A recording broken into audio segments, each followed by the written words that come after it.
குறிப்பாக சமுதாயத்திற்கு நம்முடைய வாழ்க்கையை அர்ப்பணித்து நல்ல ஒரு சமுதாயத்தை உருவாக்க வேண்டும் என்று பாடுபடக்கூடியவர்கள்லாம் கான்சென்ட்ரேட்டட் லீடர்ஷிப் ஒரு இடத்துல பார்க்கணும் அப்படின்னாங்க ரோட்டரி டிஸ்ட்ரிக்ட் கான்ஃபரன்ஸ் வரும்போது எப்பொழுதுமே இருக்காது. ஒரு அரசியல் பொதுக்கூட்டம் வேற, ஒரு நார்மல் கூட்டங்கள்லாம் வேற. It's very distilled wisdom. எல்லாருமே லைஃப்ல ஒரு சர்டன் லெவல் ஆஃப் குவாலிட்டி இருக்கிறவங்க, ஒரு மென்டல் மெச்சூரிட்டி இருக்கிறவங்க, ஒரு ஸ்பிரிச்சுவல் என்லைட்டன்மெண்ட் இருக்கிறவங்க, எல்லாவற்றையும் தாண்டி நான் என்று சொல்வதை விட நாம் என்று சொல்லுகின்ற வார்த்தையை நம்பக்கூடியவர்கள் தான் ரோட்டரியில் அதிகமாக இருப்பாங்க. அதனால் இது ஒரு எப்பொழுதுமே ஒரு பெரிய பாக்கியமாக நான் கருதுவேன். ஒரு முறை ரோட்டரி வந்து பேசக்கூடிய வாய்ப்பு கிடைக்கும் பொழுதெல்லாம் அதை தட்டி கழிக்காமல் ஆர்வமாக அதை பற்றி கொண்டு வந்து மேடையில் நிற்பதற்கு பெருமைப்பட்டுக் கொள்வேன்.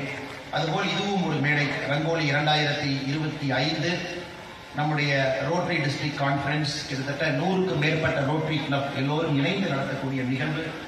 மிக முக்கியமாக இந்த டிஸ்ட்ரிக்ட் கவர்னராக பணி செய்து கொண்டிருக்கக்கூடிய ரோட்டரியன் ஐயா மதிப்பு மிகுந்த டாக்டர் எஸ் சுரேஷ் பாபு அவர்கள், அவருடைய ஃபர்ஸ்ட் லேடி இந்த பீரியட்ல மேடம் ஷீலா சுரேஷ் பாபு அவர்கள், டிஸ்ட்ரிக்ட் 3203. அதே போல இந்த கான்ஃபரன்ஸுடைய சேர்மனாக இருக்கக்கூடிய ஐயா ஏஎஸ் சிவபாலன் அவர்கள், ரோட்டரி திருப்பூர் சவுத் பிரசிடென்ட் மோகன சுந்தரம் ஐயா அவர்கள், district general secretary advocate Jayaraman அவர்கள், மேடையிலே அமர்ந்திருக்கக்கூடிய எல்லா முக்கியமானவர்கள் என்னோடு எல்லாமே ஐயா மேடையில் இருக்கிறாங்க. சுரேஷ் பாபு ஐயா இருக்கிறாங்க, சிவபாலன் அவர்கள், ஜெகநாதன் அவர்கள், ஆண்டவர் ராமசாமி ஐயா இருக்கிறாங்க. அதே போல நம்முடைய ராகுல் குமார் கோடி அவங்க இருக்கிறாங்க. நான் பெரிதும் மதிக்கக்கூடிய பார்த்து எப்பொழுதும் வியந்து பார்க்கக்கூடிய மனிதர்களோடு இருக்கக்கூடிய ஐயா கிருஷ்ணராஜ் வானவராயர் அவர்கள் முன்னிறுக்கையில் இருக்கிறாங்க. மிக அற்புதமாக பேசிவிட்டு அமர்ந்திருக்கிறார்கள். அவருக்கும் என்னுடைய வணக்கத்தை தெரிவித்துக் கொள்கின்றேன். பல கருப்பையா ஐயா வந்தாலே ஒரு ஃபயர் இருக்கும். இன்னைக்கு கோயம்புத்தூர் வந்திருக்கிறாங்க. அற்புதமாக பேசக்கூடியவர்கள். எந்த தலைப்பாக இருந்தாலும், அரசியலாக இருக்கட்டும், ஆன்மீகமாக இருக்கட்டும், எதாக இருந்தாலும் பிச்சு உதவிடுவாங்க. எனக்கு ஐயா பலதரப்பையர்கள் கரெக்டாக தேர்ந்தெடுத்து ரோட்டரி மீட்டிங் கூப்பிட்டுருக்கிறீங்க. ஐயா அவர்களுக்கும் என்னுடைய வணக்கத்தை தெரிவித்துக் கொள்கின்றேன். பாஸ்ட் டிஸ்ட்ரிக்ட் கவர்னர் அட்வொகேட் வல்லம்தாஸ் அவர்கள், டாக்டர் முருகானந்தம் அவர்கள், நாராயணசுவாமி அவர்கள், டாக்டர் சகாதேவன் அவர்கள், ஜார்ஜ் சுந்தர்ராஜ் அவர்கள், சிவசங்கரன் அவர்கள், ஏவிபி கார்த்திகேயன் அவர்கள், அட்வொகேட் சண்முக சுந்தரம் அவர்கள், இளங்குமரன் அவர்கள், சுந்தர்ராஜ் அவர்களுக்கும் என்னுடைய வணக்கத்தை தெரிவித்துக் கொண்டு, ஃபியூச்சர் கவர்னர்ஸாக நம் முன்பு இருக்கக்கூடிய தனசேகர் அவர்கள், பூபதி அவர்கள், விஜய் சந்திரன் அவர்கள் எல்லோருக்கும் இந்த நேரத்தில் என்னுடைய காலை வணக்கத்தை உருவாக்கிக் கொள்கின்றேன்.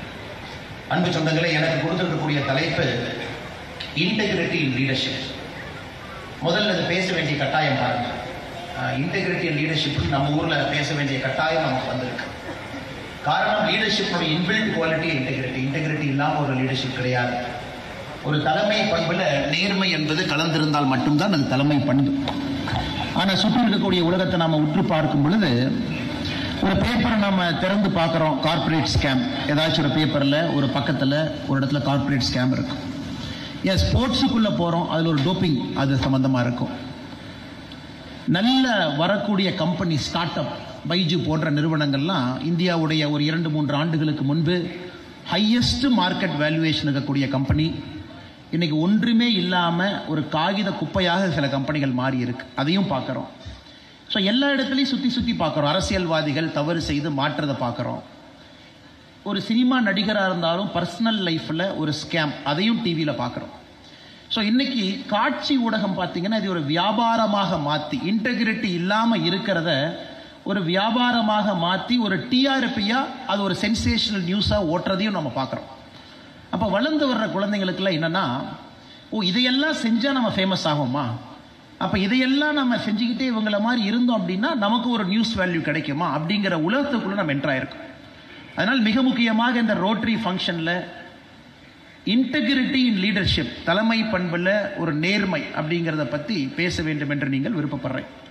இது பேசுவதற்கு முதல்ல எனக்கு தகுதி இருக்கான்னு தெரியல, இருந்தும் அழைத்திருக்கின்றீர்கள். எனக்கு தெரிஞ்ச சில வார்த்தைகளை உங்கள் முன்பு சொல்ல வேண்டும் என்பது என்னுடைய ஆசை. எல்லாருமே அப்ரஹாம் லிங்கன் அடிக்கடி பேசுவாங்க, அவரை பற்றி பேசுவாங்க, உயர்ந்த ஒரு மனிதன் சொல்லுவாங்க.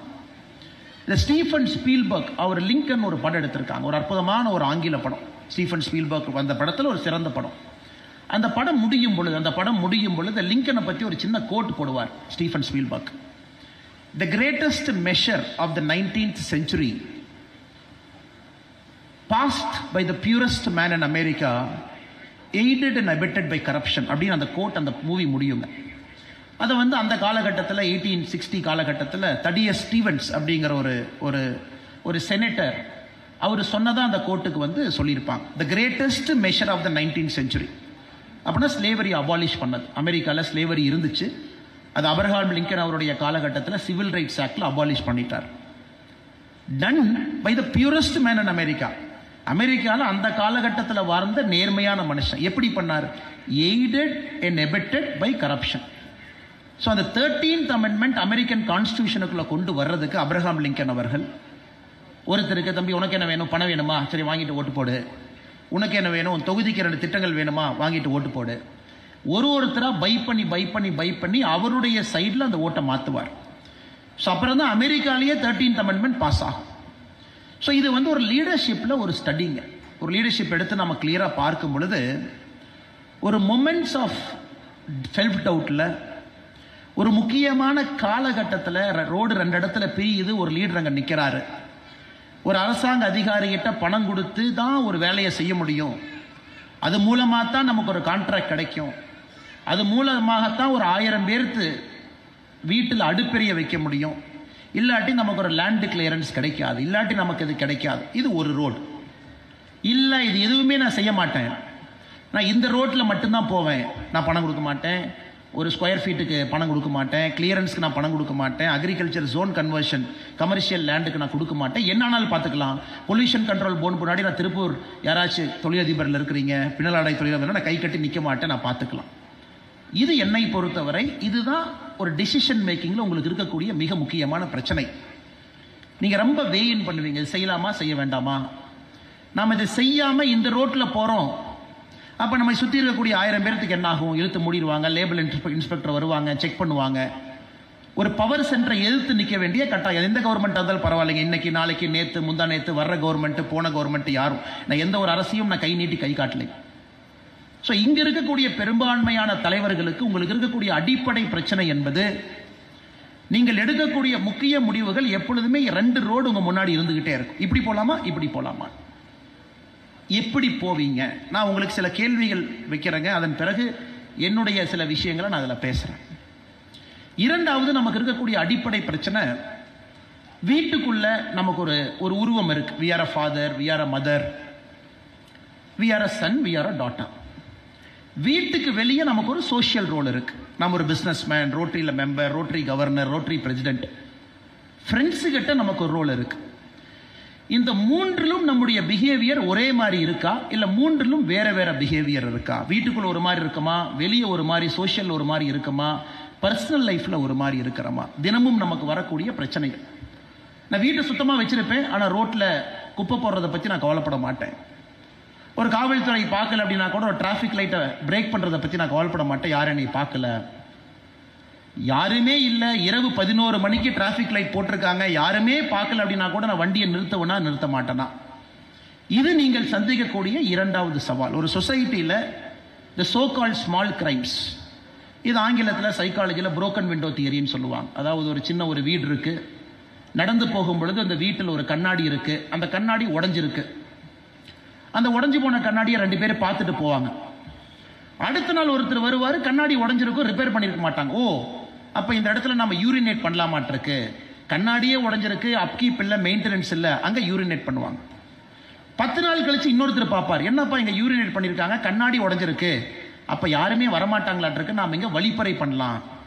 ஸோ இந்த சைக்காலஜியில் இந்த புரோக்கன் விண்டோ தியரி என்ன சொல்லுதுனாங்க, குற்றங்கள் எங்கே நடக்க ஆரம்பிக்குதுன்னா, எங்கே ஒரு சிறிய குற்றம் நடந்து அதை கண்டுக்காம விடுறோமோ, அது அக்குமுலேட் ஆகி ஆகி ஆகி ஆகி ஒரு பெரிய குற்றம் நடப்பதற்கு அதை விதை போடும். அந்த இடத்துல பார்த்தீங்கன்னா 1 வருஷம் கழிச்சு ஒரு ரேப் நடக்கும், 1 வருஷம் கழிச்சு ஒரு பெண் நடந்து போகும் பொழுது கையை பிடிச்சி இழுக்கிறான்னு ஒருத்தனுக்கு தோணும். ஏன்னா அந்த சின்ன விஷயத்தை நம்ம சரி பண்ணல, ஒரு கிராஃபிட்டியை சரி பண்ணல, சுவரில் கிறுக்கிறிக்கிறாங்க சரி பண்ணல, அந்த விண்டோ வந்து யாரோ ஒரு அதிகாரி ஃபிக்ஸ் பண்ணல. ஸோ இது நம்ம சமுதாயத்தில் அடிக்கடி பார்க்கக்கூடிய பிரச்சனை, ஒரு சோஷியல் இன்டெகிரிட்டி. பொது வாழ்க்கையில் நம்முடைய பிஹேவியர், தனிப்பட்ட நபராக இருந்தாலும் சரி, ஒரு லீடர்ஷிப் எபிலிட்டியில் நம்ம இருந்தாலும் சரி, ஒரு சின்ன விஷயத்தை நம்ம கையால் ஆகாதனால வரக்கூடிய பிரச்சனைகள் என்ன? இன்னைக்கு ரோட்டரியில் நாம் எல்லாருமே இங்கே அமர்ந்திருப்பது, தனிப்பட்ட வாழ்க்கையில் உங்களுடைய தலைமை பண்பை எப்படி மேம்படுத்துவது, பொது வாழ்க்கையில் உங்களுடைய தலைமை பண்பை எப்படி சீர்தூக்கி பார்ப்பது, இந்த 2 விஷயத்துக்காகத்தான் நாம் இருக்கோம். பொது வாழ்க்கையில் நாம் எப்படி இருக்கணும், அதே போல் நம்ம ஒரு business life, personal life, professional லைஃப்பில் நம்முடைய பிஹேவியர் எப்படி இருக்கிறோம். இதற்கு பல விஷயங்கள் இருக்கு. நான் லிங்கன்லேருந்து ஆரம்பித்தேன். கிரேட்டஸ்ட் மேன், அற்புதமான ஒரு மனிதர். அதெல்லாம் ஒரு பக்கம் நம்ம பார்க்குறோம். இன்னொரு பக்கம் ஒரு டெமோக்ரஸியில் ஒரு பெரிய விலை கொடுத்து தான் லிங்கன்னால சில விஷயத்தை செய்ய முடிஞ்சது. ஒருவேளை அவர் செய்யலை அப்படின்னா லிங்கனுக்கு அப்புறம் வந்தவங்க இன்னும் ஒரு 30-40 ஆண்டுகள் எடுத்திருக்கலாம் ஸ்லேவரி அபாலிஷ் பண்ணுறக்கு. ஆனால் அன்னைக்கு அவர் நான் செஞ்சே ஆகணும், நான் செய்யணும், இன்னைக்கு செய்ய ஆகணும். இன்னைக்கு நான் சில பேர்த்த நான் பணம் கொடுத்துனாச்சு விலைக்கு வாங்குவேன். சில செனட்டரை 13th அமெண்ட்மெண்ட்டுக்கு நான் சப்போர்ட் பண்ண வைப்பேன் அப்படின்னு அவர் அந்த வேலையை செஞ்சார். ஸோ ஹிஸ்ட்ரியில் ஒரு சரித்திரத்தில் ஒரு சிச்சுவேஷனை நம்ம சீர்தூக்கி பார்க்கும் பொழுது, ஒரு கான்டெக்ஸ்ட்டை மாற்றி பார்க்கும் பொழுது நம்ம தவறான ஒரு உதாரணத்தை அங்கிருந்து நம்ம டிரைவ் பண்ணிடுவோம். ஓ, லிங்கன் செஞ்சது தவறு சொல்றவங்க இன்னைக்கு இருக்காங்க, லிங்கன் செஞ்சது சரி சொல்றவங்க இன்னைக்கு இருக்கிறாங்க. ஏன்னா அமெரிக்கா உருவான காலகட்டமே 1776. அப்போ போனீங்கன்னா கூட அப்பவே அவங்களால ஒரு நாட்டை உருவாக்க முடியல. ஓ, சவுத்தில் ஃபுல்லாக பிளாக் பீப்புள் இருக்காங்க, ஸ்லேவ்ஸ் இருக்கிறாங்க, நார்த்தெல்லாம் ஒயிட் இருக்காங்க, எப்படி ஒரு நாடு ஒன்றாக இருக்க முடியும்? அப்புறம் அமெரிக்கன் கான்ஸ்டியூஷனில் 1776 ஒரு வார்த்தையை பயன்படுத்துனாங்க, 3/5 காம்ப்ரமைஸ். ஓகே, எல்லாரும் சமம் கிடையாது. 5 பேர் கருப்பாக இருந்தால் அவங்க போடுற ஓட்டு 3 பேர் வெள்ளையாக இருந்தால் போடுற ஓட்டுக்கு சமம் அப்படிங்கிறாங்க. 3/5 காம்ப்ரமைஸ் அமெரிக்கன் கான்ஸ்டியூஷனுடைய first compromise. 5 black people voting would be counted as 3 equal to 3 white votes. அப்போ அந்த பாப்புலேஷனை பேலன்ஸ் பண்ணுறாங்க. அப்போ தான் நம்ம பிரசிடென்ட்டையே செலக்ட் பண்ண முடியும். ஸோ அந்த காம்ப்ரமைஸில் 1776 கொடூரமாக இருந்த காம்ப்ரமைஸை லிங்கன் அவர்கள் கிட்டத்தட்ட 100 ஆண்டுகள் கழித்து 1860 காலகட்டத்தில் அதை ஒழிக்கிறார். ஸோ இந்த integrity and leadership, it's a very very tough concept to explain or talk or debate or ideating. ஒரு இடத்துல உட்கார்ந்து நம்ம எல்லாரும் பேசுவது ரொம்ப ஒரு கஷ்டமான ஒரு வேலை. இது அப்படியே பகவத்கீதைக்கு போகிறோம். சரி, ரிலீஜியஸ் ஆஸ்பெக்டில் நமக்கு ஒரு சொல்யூஷன் கிடைக்குமா? பகவத்கீதை எடுக்கிறோம். மொத்தமாக உங்களுக்கு தெரியும், பகவத்கீதையினுடைய சாரம்சமே 2.5 மணி நேரம். 2.5 மணி நேரம் தான் கிருஷ்ண பரமாத்மா அர்ஜுனன்ட்ட பேசுகிறார். அதை 18 சாப்டர் நம்ம பிரிச்சிருக்கிறோம். முதல் சாப்டர் திருப்புறோம். சரி, இதில் இன்டெகிரிட்டியை பற்றி நமக்கு ஏதாச்சும் பதில் கிடைக்குமா? முதல் சாப்டர் எப்படி சொல்லுது? அர்ஜுனுடைய சந்தேகம், டவுட் ஆஃப் அர்ஜுன். அர்ஜுனாக்கு இருக்கக்கூடிய டவுட்டை கேட்கிறார். அதை ஃபுல்லாக கிருஷ்ண பரமாத்மா பொறுமையாக கேட்டுக்கிறார். சரிப்பா, உன் டவுட் எல்லாம் சொல்லு, என்ன உன் டவுட் பிரச்சனைன்னு சொல்லு. அப்படி 2வது சாப்டருக்குள்ள எட்டி பார்க்குறோம். சரி, 2வது சாப்டரில் என்ன சொல்கிறாங்க அப்படி. 2வது சாப்டரில் யோகக்கலையை பிரித்து பார்க்குறோம். ஓகே, ஞானக்கலை, நாலேஜ். ஒரு நாலேஜ் நமக்கு அக்குமுலேட் ஆனால் அதிலிருந்து நமக்கு ஒரு செல்ஃப் டவுட் போயிருமா? 3வது சாப்டருக்கு போகிறோம், கர்மயோகத்தை பற்றி போகிறோம். ஓகே, கர்மா ஒர்க்கில் நம்ம உள்ளே இருந்தோம்னா செல்ஃப் டவுட் போயிருமான்னு.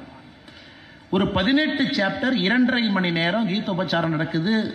கிருஷ்ணர் அர்ஜுனனுக்கு பேசுகிறாங்க. முழுமையாக உள்வாங்கி, இன்னைக்கு நாமாச்சும் ஒரு குரு வச்சு கற்றுக்கிறோம் அப்படின்னா நம்ம குறைந்தபட்சம் 400-500 மணி நேரம் ஒரு ஸ்லோகத்தை எடுத்து படித்து அதில் நம்ம டிஸ்டில்டு விஸ்டத்தை தொலாவறோம். இதில் நமக்கு இன்டெகிரிட்டி கிடைக்குமா? Can you find something in spiritual knowledge? How to live our life, how to live a perfect life, how to live a life of integrity. அதில் வரக்கூடிய காஸ்ட்டை நம்ம பே பண்ணுறதுக்கு தயாராக இருக்கும் அப்படி. இப்போ நான் 3வது ஒரு இடத்துக்கு வர்றேங்க. காஸ்ட் அப்படிங்கிற வார்த்தையை பயன்படுத்துகிறேன். Integrity in leadership always comes with a cost. இப்போ நம்ம யாராச்சும் நான் இன்டெகிரிட்டியோட நான் லீடர்ஷிப்பில் இருப்பேன், ஆனால் அதற்கான விலையை நான் பே பண்ணுறதுக்கு தயாராக இல்லை அப்படின்னு நினச்சாங்கன்னா probably they are living in a fool's paradise. ஏன்னா இது ரெண்டும் ஒரே இடத்துல நடப்பதற்கு சாத்தியமே இல்லை. We have to pay a cost, a social cost.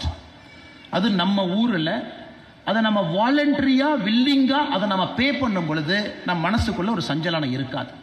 வாலண்டரியாக it's okay, I will pay price, no problem. ஏன்னா நீ கிளியரன்ஸ் கொடுக்குறக்கு 30 நாள் ஆகுமா? போயிட்டு போகுது.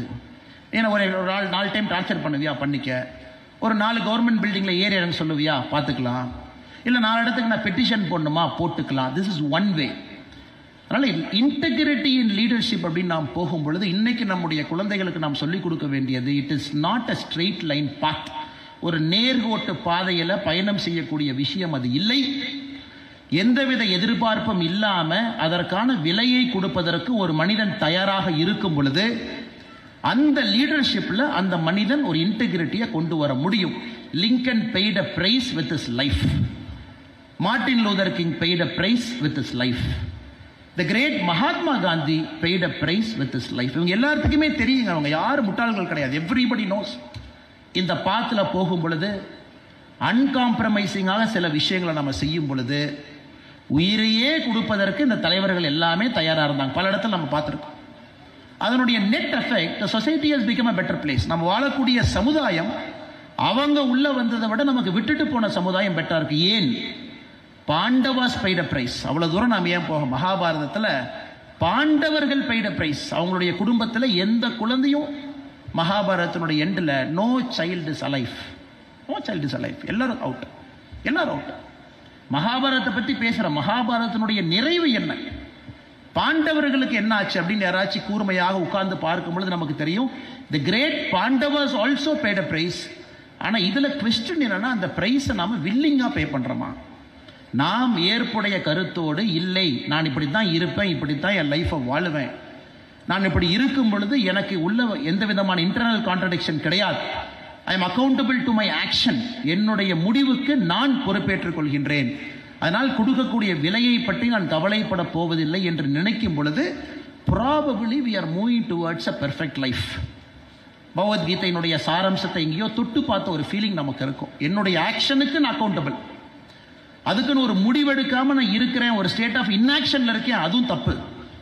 ஒரு முடிவு எடுக்கணும், அது என்னுடைய சுவதர்மம், என்னுடைய தர்மம், அந்த வேலையை நான் செய்யணும். அதனால தான் இந்த தலைப்பு நீங்கள் கொடுக்கும் பொழுது இன்டெகிரேட் லீடர்ஷிப்னு ஒரு 4 எக்ஸாம்பிளை யாருனாலே கொடுக்க முடியாது சார். ஏன்னா என்னுடைய வாழ்க்கையும் அப்படிப்பட்ட வாழ்க்கை இல்லை. இங்கே இருக்கக்கூடிய யாருமே கையை உயர்த்தி அப்படி நம்ம சொல்ல முடியாது. சிச்சுவேஷன் இடத்துக்கு தகுந்தால் போல யோசிச்சு, ஆனால் எல்லா இடத்துலையும் நம்முடைய ஆக்ஷனுக்கு நம்ம அக்கௌண்டபிளாக இருக்கிறோமா? ஏன் அவ்வை மூதாட்டி, நிறைய நம்ம அவ்வை மூதாட்டினுடைய ஆத்திச்சூடி எல்லாமே நம்ம படிக்கிறோம். நல்வழி 41 கதைகள். நல்வழியில் அவ்வை மூதாட்டி அவங்க நமக்கு ரொம்ப டிஸ்டில்டு விஸ்டம் கொடுக்குறாங்க. எனக்கு அந்த 41 ரொம்ப ரொம்ப பிடிச்சது, ஆற்றங்கரையின் மரமும் அரசரிய வீட்டிருந்த வாழ்வும் விழுமன்றே. எப்படி சொல்றாங்க பாருங்க, ஆற்றங்கரையின் மரமும் அரசரிய வீட்டிருந்த வாழ்வும் விழுமன்றே, ஏற்றம் உழுதுண்டு வாழ்வதற்கு ஒப்பில்லை கண்டீரோங்கிறான்.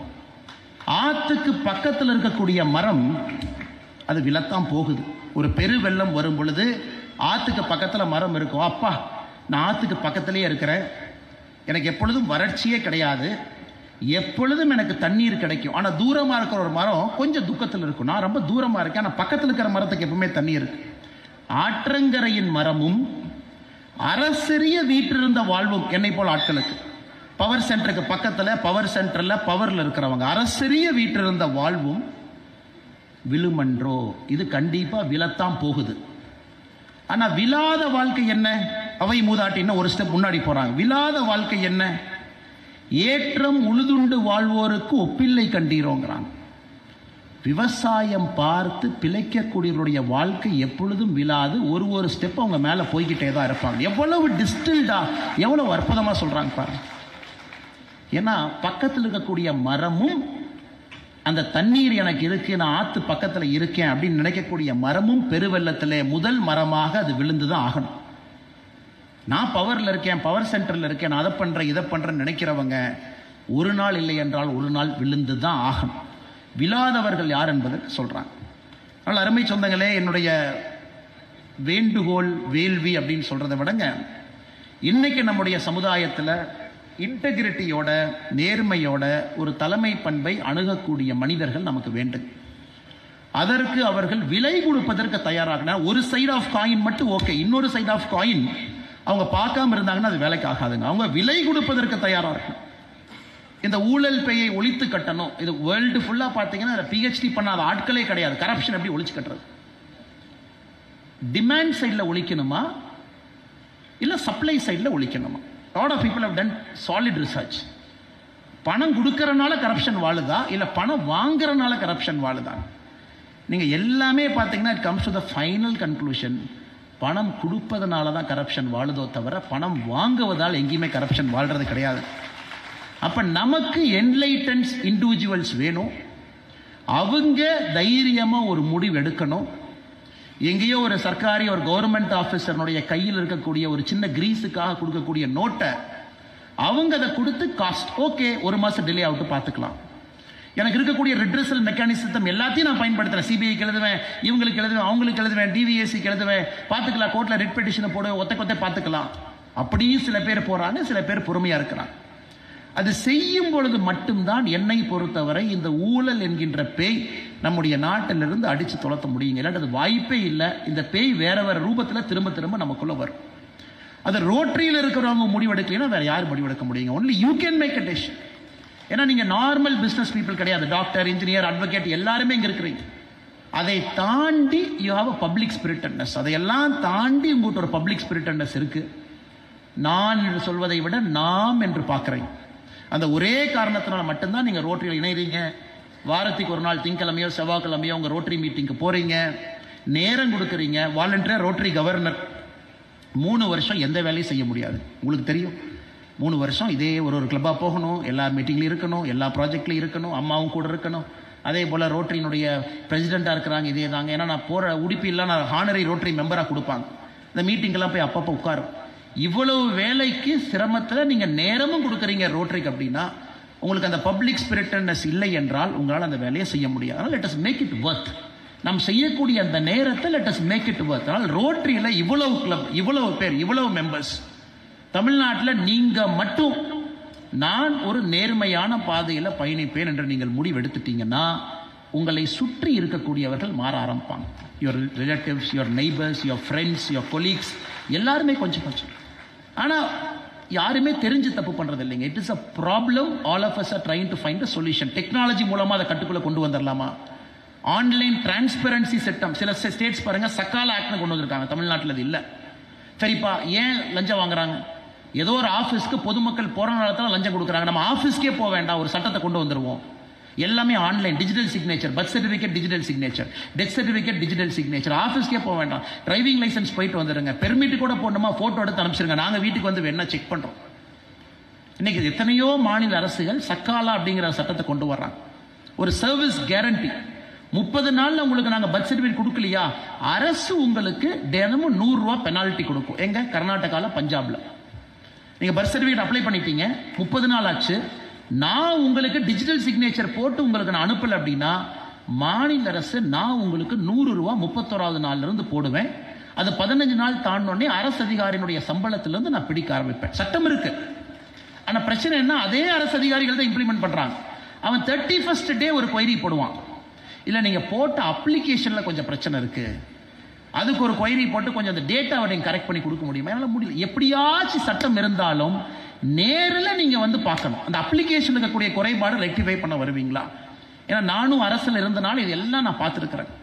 அதனால் ஒரு பக்கம் அரசு போராடுறாங்க, நல்லவங்க அரசாங்கத்தில் இருக்கிறாங்க, முயற்சி எடுக்கிறாங்க, டிரான்ஸ்பரன்சி கொண்டு வர்றாங்க, ஆன்லைன் சிஸ்டம் கொண்டு வந்தாலும் அடிப்படை the human mind is winning over a government system. ஒரு மனிதனுடைய மனது ஒரு அரசாங்கத்தினுடைய சட்டத்திட்டத்தை ஓவர் கம் பண்றதுக்கு தயாராக இருக்கும் பொழுது நாம் சரியாக இருந்தால் ஒரு மாற்றம் வரும் என்கின்ற நம்பிக்கை எனக்கு உறுதியா இருக்குதுங்க.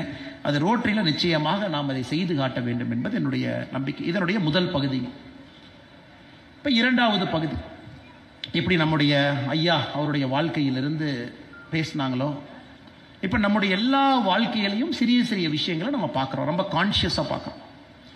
என்னைக்கு நமக்கு ஸ்பிரிச்சுவாலிட்டி தேவை இருந்ததோ இல்லையோ, இன்னைக்கு ஆன்மீகம் நமக்கு தேவை என்பதை நான் உறுதியாக அறுதியாக நான் கருதுகின்றேன். ஆன்மீகம் நமக்கு தேவை. உடனே ஆன்மீகம்னு சொன்னால் நம்ம ரிலீஜன் ஒரு கன்ஃபியூஷன் பண்ணி போய்க்கிறோங்க. அது நம்முடைய பழக்க வழக்கம். நாம் எப்படி வேணாலும் சாமி கும்பிட்டுக்கலாம், எங்கே வேணாலும் போகலாம், கோயிலுக்கு போகிறவங்க போகலாம், மாஸ்க் போகிறவங்க போகலாம், சர்ச்சுக்கு போகிறது போகலாம். That's one part. But spirituality ஏன் வேணும்னாங்க, எனக்கு spirituality is getting sucked out of our life. ஆன்மீகம் நம்முடைய அடிப்படை வாழ்க்கையிலிருந்து வெளியே போக ஆரம்பிச்சிருச்சு. ஆன்மீகம் வெளியே போக ஆரம்பிச்சனால சரி எது தப்பு எது நமக்கு தெரியறது இல்லை. ரோட்டில் பார்த்தீங்கன்னா தைரியமாக ரோட்டில் வந்து வண்டியில் போகிறவங்களை நிறுத்தி அருவாள் எடுத்துட்டு வந்து தலையை வெட்டி எடுத்துட்டு போகிறோம். இதெல்லாம் முதலாக பார்க்குறோம். அதாவது தவறு செய்பவர்களுக்கு எது சரி எது தப்பு அப்படிங்கிற ஸ்டேஜ் எல்லாம் அவங்க தாண்டிட்டாங்க. அவங்களே பனிஷ்மெண்ட் கொடுக்கணும்னு நினைக்கிறாங்க. ஜாதி கலவரம் 20 வருஷத்துக்கு முன்னாடி என் தலையை வெட்டினா இன்னைக்கு நான் வெட்டினேன். டெய்லி பேப்பரை திருப்பி பாருங்க, இது இருக்கு. குழந்தைகள் ஸ்கூலுக்கு போகிறாங்க, நமக்கு பயமாக இருக்குது. ஸ்கூலில் நல்லா பார்த்துக்குவாங்களா, ட்ரக்ஸ் எல்லாம் கரெக்டாக எதுவும் இல்லாமல் இருக்குமா, ஏதோ டார்க் வெப்லாம் சொல்கிறாங்க. இன்றைக்கி ஏதோ அமேசானுக்கு பதிலாக டார்க் வெப்பில் போய் நம்ம கூகுள் சர்ச் பண்ணி நாம் ட்ரக் வேணும்னு ஆர்டர் பண்ணால் நெதர்லாண்ட்ஸ்லேருந்து பேக்கேஜ் ஆகி, ஃபின்லாண்ட்லேருந்து பேக்கேஜ் ஆகி, இன்னொரு ப்ராடக்ட் கோடில் அது வந்து வீட்டுக்கு டெலிவரி ஆகும். பயம். இன்னைக்கு நாம் வளர்த்துன நம்முடைய குழந்தைகளுடைய புத்தக பையை செக் பண்ணி பார்க்குற அளவுக்கு மனசு பதறுது. அது குழந்தைகள் இல்லாத நேரமா பார்த்து பேக்கை ஓபன் பண்ணி பார்க்கிறோம், பைக்குள்ள ஏதாச்சும் இருக்குதா, இல்ல ஃப்ரெண்ட்ஸ் எல்லாம் யாரு. இதற்கெல்லாம் அடிப்படை காரணம் எங்க இருக்குன்னு நீங்க யோசிச்சு பாருங்க. வீட்டுக்குள்ள ஒரு செல்ஃப் டவுட், ஸ்கூலுக்கு போற குழந்தைகள் மேல நமக்கு ஒரு சந்தேகம், சுற்றி இருக்கக்கூடிய இடத்துல பிரச்சனை, ரோட்டில் கூட பாதுகாப்பாக இருக்க வேண்டிய ரோடு வார வாரம் எடுத்துங்க, தோட்டமா எடுத்துங்க, காடு எடுத்துங்க, கொங்கு பகுதி எடுத்துங்க. நான் சொல்றதெல்லாம் பேப்பர்ல நீங்க பார்க்கக்கூடிய செய்திகள். கொடூரமான கொலைகள் ரோட்டில், அப்படி இதெல்லாம் எப்பவுமே பார்க்காத விஷயத்தை பார்க்கிறோம். இதற்கு காரணம் என்னன்னு யோசிங்க. ஒரு பக்கம் சட்டம் ஒழுங்கு சரியில்லை அப்படின்னு அரசியல் காரணத்துக்கு சில பேர் சொல்லலாம், உண்மை இருக்கலாம், இல்லாம இருக்கலாம். இது அதற்கான சபை கிடையாதுங்க பேசுறதுக்கு. ஆனா மிக முக்கிய காரணம், ஆன்மீகம் என்கின்ற வார்த்தை நம்முடைய அடிப்படை தத்துவத்திலிருந்து நழுவி எங்கேயோ போயிருச்சு. ஒரு வீட்டுக்குள்ள ஒரு ஆன்மீக பார்வை கிடையாது, இயற்கையோடு ஒத்து போறதில்லை, தப்பு சரி அப்படின்னு பேசுறது இல்லை, குழந்தைகளுக்கு நாம் அதை சொல்லிக் கொடுக்கறது இல்லை. எப்பவோ இருந்த மாரல் சயின்ஸ் சப்ஜெக்டும் காணாம போய் அதெல்லாம் 6வதுலேருந்து 7வதுக்கு ஷிஃப்ட் ஆகி 8வதுக்கு ஷிஃப்ட் ஆகி இன்னைக்கு அடிப்படை பாட புத்தகத்தில் மாரல் சயின்ஸ் அப்படிங்கிற ஒரு சின்ன ஒரு பேஜ் கூட கிடையாது. செக்குலர் எஜுகேஷன் அப்படிங்கிற பேரில் செக்குலர் எஜுகேஷனை எல்லா இடத்துலையும் சொல்லிக் கொடுக்க ஆரம்பிச்சோம். எந்த மதத்தை பற்றி பேசக்கூடாது, யாரை பற்றி பேசக்கூடாது, செக்குலராக இருக்கணும் அப்படிங்கிற இடத்துல வந்து நிற்கிறோம். அதனால் இந்த முறை நமக்கு ஒரு என்லைட்டன் லீடர்ஷிப் வித் இன்டெகிரிட்டி நம்ம பேசும் பொழுது, ஒரு ஸ்பிரிச்சுவாலிட்டி, ஆன்மீகம் என்பது அதற்கு அடிப்படை என்பது என்னுடைய ஒரு தாழ்மையான ஒரு கருத்து. அது அடிப்படை. ஆன்மீகம் நமக்கு இருக்கும் பொழுது மட்டும்தான், எந்த சாமியை கும்பிட்டாலும், எந்த கடவுளை கும்பிட்டாலும், எந்த மதமாக இருந்தாலும், அடிப்படை ஆன்மீகம் என்பது இருக்கும் பொழுது நமக்கு சொந்தமாக ஒரு தவறு சரி அப்படிங்கிற ஒரு பயம் வரும் பொழுது, அதை சமுதாயத்தில் நம்ம கொண்டு வரும் பொழுது சமுதாயத்தில் நிச்சயமாக ஒரு மாற்றம் வரும். அதனால் நாம முயற்சி எடுக்கணும். நம்முடைய அலுவலகமாக இருந்தால், நம்ம நடத்துகிற கம்பெனியாக இருந்தாலும், இஸ்லாமிய நடத்துறீங்களா, ஒரு பூஜை போட்டு நடத்துங்க, இஸ்லாமிய முறைப்படி அங்கே ஒன்று இருக்கட்டும். கிறிஸ்தவர்கள் நடத்துறீங்களா, கிறிஸ்து முறைப்படி அங்கே ஒன்று பண்ணுங்க. ஹிந்துக்களா இருக்கிறீங்களா, ஹிந்து முறைப்படி அந்த அலுவலகத்தில் ஒன்று பண்ணுங்க. ஸ்பிரிச்சுவாலிட்டி ஆஃபீஸ்க்குள்ள முதல்ல கொண்டு வர பாருங்க அப்படிங்கிறது என்னுடைய தாழ்மையான கருத்து. ஒரு ஆயுத பூஜைக்கு நான் செய்யறேன், இல்ல நான் தீபாவளிக்கு நான் செஞ்சேன், அதை தாண்டி தினமும் செய்ய முடியுமா? தினமும் பகவத்கீதையினுடைய ஒரு ஸ்லோகத்தை அலுவலகத்தில் நம்முடைய ஸ்டாஃப் எல்லாம் காலையில் அசம்பிள் ஆயிருக்கும் பொழுது ஒரு ஸ்லோகத்தை சொல்லி காலையில் விளக்கத்தை சொல்லி ஆரம்பிக்கலாமா? இல்ல குரான்ல இருந்து ஹதீஸ்ல இருந்து ஒரு விஷயத்தை நம்ம பேசி இஸ்லாமிய சொந்தங்கள் யாராச்சும் இருக்கீங்கன்னா ஆரம்பிக்கலாமா? இல்ல பைபிள்ல இருந்து ஒரு வார்த்தையை சொல்லி அது அலுவலகமா இருந்தால் அதை ஆரம்பிக்கலாமா? இதை செய்ய வேண்டிய கட்டாயம் நமக்கு வந்துருச்சு சார். இன்னைக்கு வந்துருச்சு. காலையில் 10 நிமிஷம், அது அலுவலகமாக இருக்கட்டும், அது ஸ்கூலாக இருக்கட்டும், அது காலேஜாக இருக்கட்டும், அதில் நம்ம சொல்லிக் கொடுக்கக்கூடிய நற்பண்புகள். ஏன்னா சமுதாயத்தில் அதை தாண்டி வேற வாய்ப்பே இல்லை சார். நீங்கள் யூடியூப் ஆரம்பிங்க, எல்லாம் அல்காரிதம். யூடியூப்பை நீங்கள் 3 டைம் இப்படி ஸ்க்ரோல் பண்ணிட்டீங்கன்னா அல்காரிதம் பிக் பண்ணிக்கும். என்ன பார்க்குறீங்களோ அந்த வீடியோ மட்டும்தான் உங்களுக்கு திரும்ப வரும். புதுசாக எந்த வீடியோ உங்களுக்கு வராது. அரசியலாக உங்களுக்கு ஒரு கட்சி பிடிக்கும், ஒரு தலைவர் பிடிக்கும், அவர் ஒரு 4 டைம் வீடியோ கேட்டுட்டீங்கன்னா அவரை தவிர, அவங்கள தவிர எந்த ஒரு புது வீடியோ உங்க ஃபீல்டில் எட்டியே பார்க்காது. இல்லை நான் கிரிக்கெட் பார்ப்பேன், இல்லை நான் சினிமாவில் பார்ப்பேன், இந்த சிங்கரை பார்ப்பேன். நீங்களே பாருங்க, உங்களால் இன்னைக்கு social medias designed in such a way, புது இன்ஃபர்மேஷன் உங்க செல்போனில் உங்க கண் முன்னாடி நிறுத்த முடியாது. ஃபேஸ்புக் அவங்களுடைய ஆனுவல் ரிப்போர்ட்டை பாருங்க, நாஸ்டாக்கு அவங்க சப்மிட் பண்ற ஆனுவல் ரிப்போர்ட் எடுத்து பாருங்க. ஒரு ஃபேஸ்புக்கினுடைய நம்முடைய டேட்டால எவ்வளவு பணம் அவன் சம்பாதிக்கிறான், பேர் அக்கௌண்ட் எவ்வளவு பணம் ஆவரேஜா சம்பாதிக்கிறான், எந்த அளவுக்கு ஃபேஸ்புக் போறாங்கன்னா, நீங்க ஸ்க்ரோல் பண்ண ஸ்பீடு என்ன, ஒரு போஸ்ட்டை கிளிக் பண்ணி எவ்வளோ நேரம் பார்க்குறீங்க, எந்த ஆங்கிளில் ஸ்க்ரோல் பண்ணுறீங்க, அது அல்காரிதமுக்குள்ள ஒரு வேல்யூவா எடுத்து அந்த ஃபீட் உங்களுக்கு நுழைக்கிறான். இன்ஸ்டாகிராம் இதே தான். அப்படி இருக்கும் பொழுது ஒரு புதிய விஷயம் ஒரு மனிதனுக்கு எப்படி வருதுங்க? ஏன் நம்ம சொசைட்டி இன்னும் போலரைஸ் ஆகுது? ஏன் நமக்குள்ள சண்டைகள் இன்னும் பெருசாகுது? நான் நம்புகின்ற விஷயத்தை மட்டுமே நான் பார்க்குறேன், நான் நம்பாத விஷயங்களை நான் பார்க்கறதே கிடையாது. அப்படி இருக்கும் பொழுது ஒரு விஷயத்தை நம்புறவன் இன்னும் ஆழமா நம்புறான், ஒரு விஷயத்தை நம்பாதவங்க இன்னும் ஆழமா நம்பாம இருக்காங்க. அப்படி இருக்கும் பொழுது நடுநிலையாளர்கள் சமுதாயத்தில் குறைந்து கொண்டிருக்கின்றார்கள். the so called people in the middle அவங்க குறைஞ்சிக்கிட்டே இருக்காங்க. because society is getting polarized. எல்லா விஷயத்திலையும் சண்டை. அதற்காகத்தான் என்னுடைய தாழ்மையான கருத்து, ஆன்மீகத்தை நம்ம கொண்டு வரணும். ஏன்னா உங்களுக்கு டெக்னாலஜி உங்களை கட்டி போட்டு வச்சிருக்கு, சோஷியல் மீடியா கட்டி போட்டு வச்சிருக்கு. புதுசாக எந்த விஷயத்தையும் உங்களால் பார்க்க முடியாது. Because all the feed is algorithm driven. அப்போ புதிய விஷயங்கள் எப்போ பார்ப்பீங்க? சோகால் நியூட்ரலிட்டி எப்போ நமக்கு வரும்?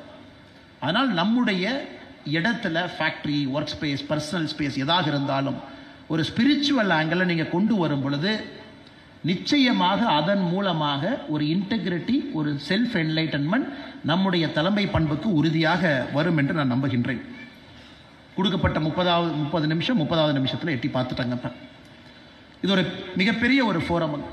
100 கிளப்லேருந்து வந்திருக்காங்க அப்படின்னா ஒரு கிளப்புக்கு சராசரியாக 150 மெம்பர்ஸ், சராசரியாக 150 மெம்பர்ஸ் எடுத்துக்கிட்டா கூட 50 to 100, 75 எடுத்துக்கலாம் சார். 75 எடுத்துக்கிட்டா கூட 7500 பேர்கிட்ட நேரடியாக இம்பேக்ட் செய்யக்கூடிய ஒரு கான்ஃபரன்ஸ். அந்த மெம்பர்ஸ் வாட்ஸ்அப்பில், சோஷியல் மீடியாவில் அவங்க ஒரு 10 பேர்த்துக்கு ஃபார்வர்ட் பண்ணுறாங்கன்னா ஒரு 75,000 பேர். அந்த வந்த 10 பேர் அவங்க ஒரு 10 பேர்த்துக்கு ஃபார்வர்ட் பண்ணுறாங்கன்னா ஒன்றுமே இல்லாமல் 5 லட்சம் பேர்த்த சாதாரணமாக இந்த கான்ஃபரன்ஸ் தொடும். இந்த கான்ஃபரன்ஸுடைய கருத்துக்கள், இதில் பேசிய விஷயங்கள் சாதாரணமாக 5 லட்சம் பேர்த்த தொடக்கூடிய வல்லமை உங்களுக்கு இருக்குது. நல்ல விஷயங்களை பேசுவோம், நல்ல விஷயங்களை கேட்போம், நல்ல விஷயங்களை பரிமாறுவோம். அது தலைமை பண்புக்கு அதுவே அடிப்படை என்று சொல்லி எனக்கு வாய்ப்பு கொடுத்த district governor doctor Suresh Babu ஐயா அவர்களுக்கு என்னுடைய நன்றியை தெரிவித்து, மேடையில் இருக்கக்கூடிய அனைத்து நண்பர்களுக்கும், முன்னிருக்கையில் இருக்கக்கூடிய ஐயா கிருஷ்ணராஜ் வானவராய் அவர்களுக்கு மற்றும் ஒரு முறை, ஐயா பலக்கரப்பையா அவர்களுக்கு மற்றும் ஒரு முறை, முன்னாள் ரோட்டரி கவர்னர்ஸ் அவர்களுக்கும், நெக்ஸ்ட் வரக்கூடிய ஃபியூச்சர் கவர்னர் அவர்களுக்கும் நன்றி தெரிவித்து என்னுடைய உரையை முடித்துக் கொள்கின்றேன். நன்றி, வணக்கம். பாரத் மாதா கி ஜெய்.